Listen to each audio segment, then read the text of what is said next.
Let me give you a little bit of breakdown of the overall masterclass. I break it up into 5 different lessons. The first one is the discovery process.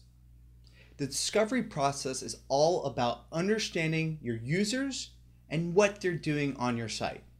We break that down into 2 aspects of the discovery process: qualitative and quantitative.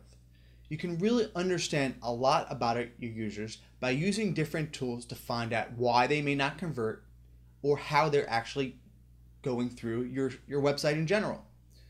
Some of the qualitative analytics that are most popular are Google Analytics or Kissmetrics.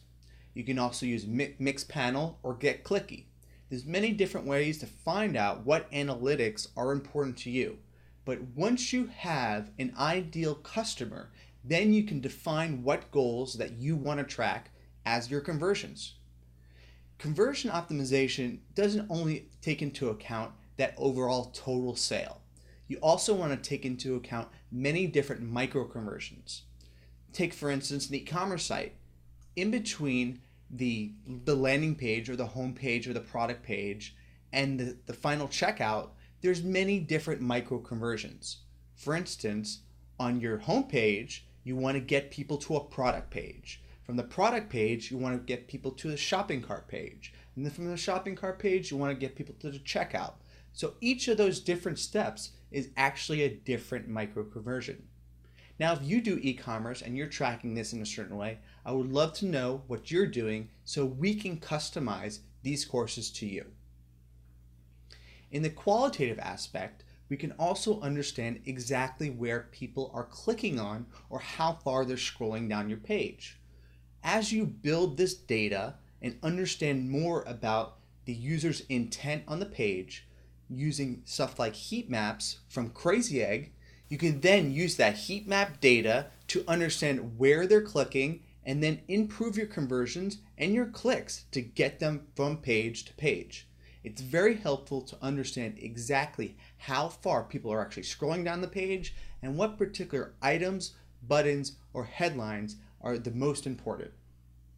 Then you can also use ClickTail, which allows you to track how people are actually moving their mouse across the page. A lot of people actually read based on where their cursor is. Either they're using it to highlight, to skim and guide their eye down the page, or scroll and highlight different sections of what they want to read. But this allows us to really understand exactly what's going into the mind of the customer.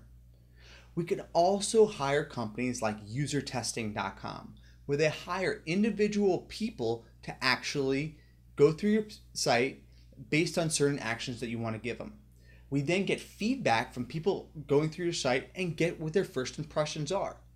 All of this combined really helps us get into the mind of the customer. That way we can build a map. We want to build the overall ideal click map in order to get them from the landing page or home page or whatever that start page is to the finish line. That's what we call the ideal click path. You're actually creating a map to guide people from page to page. This is very important in the discovery process because you want to outline all that, because then you can continuously optimize that map to get people closer to the finish line in a shorter amount of time. That time to purchase is really important because if you spend less time acquiring more customers, you'll actually spend less money.